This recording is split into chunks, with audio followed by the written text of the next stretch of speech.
बढ़ती ठंड के चलते लगातार हार्ट अटैक के केसेस सामने आ रहे हैं और ऐसे में देखा जा रहा है कि हार्ट अटैक या चेस्ट पेन होने के बाद जो पेशेंट्स हैं वो अस्पताल नहीं पहुंच पाते और रास्ते में ही कई बार अपना दम तोड़ देते हैं। ऐसे में कानपुर के एलपीएस कार्डियोलॉजी, जो कि उत्तर प्रदेश का सबसे बड़ा हार्ट हॉस्पिटल है, उन्होंने एक किट तैयार करी है जो लोग अपने पास रख सकते हैं और अगर उन्हें चेस्ट पेन या हार्ट अटैक होता है तो उस किट से दवाइयां तुरंत मौके पर लेके अपनी जांच बचा सकते हैं। इस पर बात करने के लिए हमारे साथ मौजूद हैं डॉक्टर नीरज कुमार, जिन्होंने किट तैयार की है।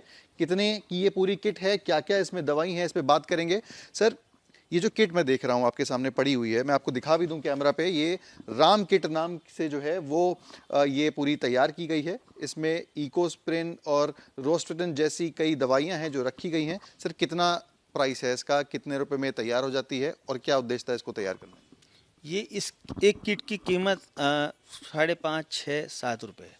इससे ज़्यादा इस एक डोज की कीमत नहीं, इस एक डोज की कीमत नहीं है। इसमें दवाइयाँ बहुत सस्ती हैं। 35 पैसे की इकोस्प्रिन की 2 गोलियाँ हैं, 80 पैसे का सॉर्बिट्रेट है और 3.5-4 रुपये का रोज़वास्टेटिन का एक टैबलेट है। ये एक खुराक होती है, इसको लोडिंग डोज के नाम से जाना जाता है मेडिकल लैंग्वेज में।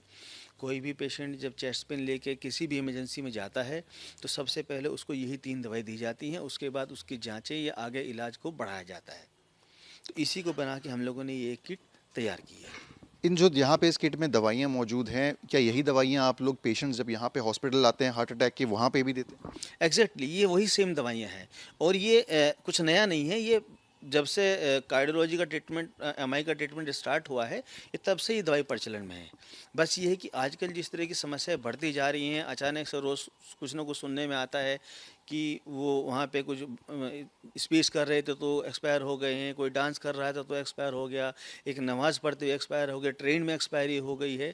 तो इसको देख कर बड़ा ही इस पर विचार किया गया कि इसमें के बारे में क्या किया जाए।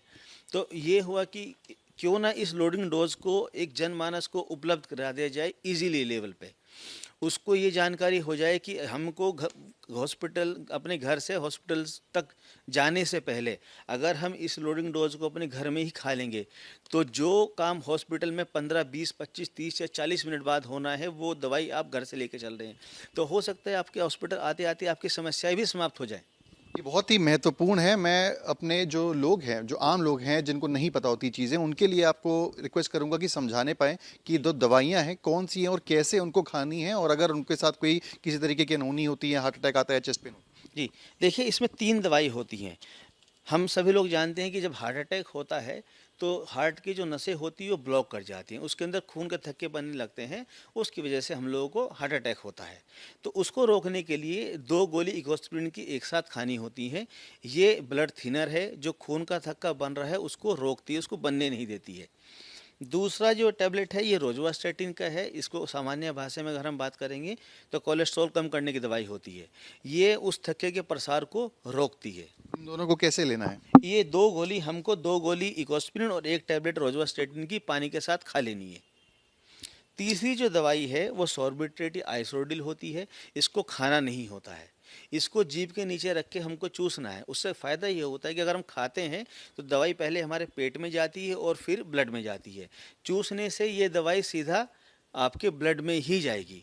तो ये एक इंजेक्शन की तरह काम करता है। जैसे इंजेक्शन हम लोग सीधा ब्लड में देते हैं तो ये इंजेक्शन ही है एक तरह का। तो जैसे ही हम इसको खाते हैं ये तुरंत असर कर देती है और ये इसका काम होता है कि जो हृदय की जो नसें सिकुड़ गई हैं, जो ब्लॉक हो गई हैं, उनको खोल देगा। तो जो ब्लॉकेज आया था वो ऑटोमेटिकली उसके खुलने की वजह से कम हो जाएगा और खून का बहाव दोबारा शुरू हो जाएगा। मैं देख रहा था इसमें आपने जो किट का नाम है वो राम किट रखा है। राम किट के पीछे रखने के नाम के पीछे क्या उद्देश्य है? देखिए इसके पीछे कई सारी चीज़ें हैं। पहली चीज़ तो प्रभु राम सबका एक जो हम लोग की आस्था है कि जब कुछ भी गलत होता है तो ईश्वर बचाएंगे। तो एक तो वो, दूसरा इसके पीछे जो सबसे बड़ा जो मोटिव है वो मोटिव है कि जो गांव देहात का इंसान है या जिसको नहीं मालूम है, अब कोई व्यक्ति कहीं जाता है तो वो बोलेगा कि हमको वो वाली दवाई दे दीजिए जो हार्ट अटैक में यूज़ की जाती हैं। स्टोर वाले के लिए भी मुश्किल हो जाएगा और उनके लिए भी मुश्किल हो जाएगा इनका नाम याद रखना। इसको राम किट नाम देने से ये है कि ईजिली रहेगा। स्टोर वाले को मालूम होगा राम किट की 3 दवाई हमें उनको देनी है तो वो भी आराम से उसको दवाई दे देगा। तो बेसिकली क्या है, इससे इसकी व्यापकता बढ़ जाएगी। इसकी ये सबके लिए अवेलेबल हो जाएगी, तो इसलिए इनका नाम जो है वो राम किड नाम रखा गया है।